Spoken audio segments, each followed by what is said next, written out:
السلام عليكم ورحمة الله. ازيكم حبايبي؟ عاملين ايه؟ يا رب تكونوا بخير.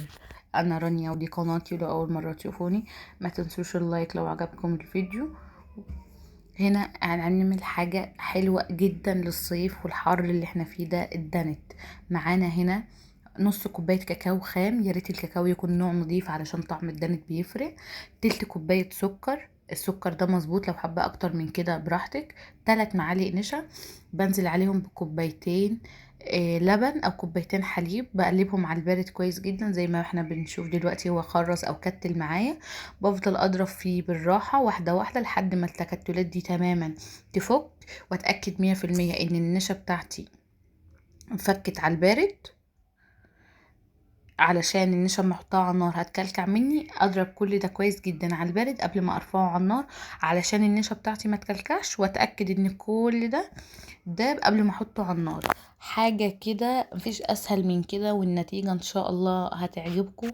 ان شاء الله ما تنسوش تجربوه. هنا خلاص كان كل التكتلات فكت معايا والنشا بتاعتي دابت تماما. بدات ارفعه على النار، نار متوسطه مش شديده، ايدي فيه لحد ما يبدا يتقل زي ما انتم شايفين كده.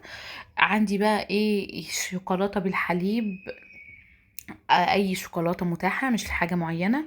يعني بتعلي التست والطعم، وبتخلي يعني طعمه شبيه جدا جدا بنسبه 90% او 99% بدون مبالغه، شبه اللي احنا بنجيبه من بره. ايدي فيها لحد ما تدوب. القوام حاجه مفيش احسن من كده.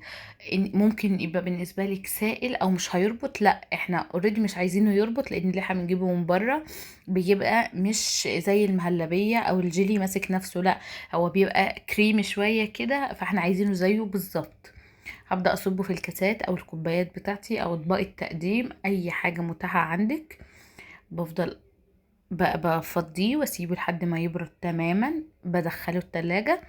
ويا ريت يا ريت قبل ما ندخله التلاجة، لو استرتش او اي كيس طعام عندي، بغطي الوش بتاعي علشان الوش ما يعملش طبقة سميكة ويبقى ناعم وكريمي زي اللي بنجيبه من بره.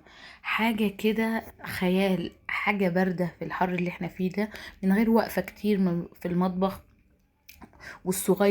الصغيرين هيفرحوا بيها جدا، والكبار برضو هيفرحوا بيها قوي، ومن غير تعب، وحاجة كده ترطب علينا في الحر، من بديل العصاير والسكريات والحلويات والحاجات دي. حاجة ان شاء الله تعجبكم وتجربوها. ما تنسوش اللايك والاشتراك لو عجبكم الفيديو.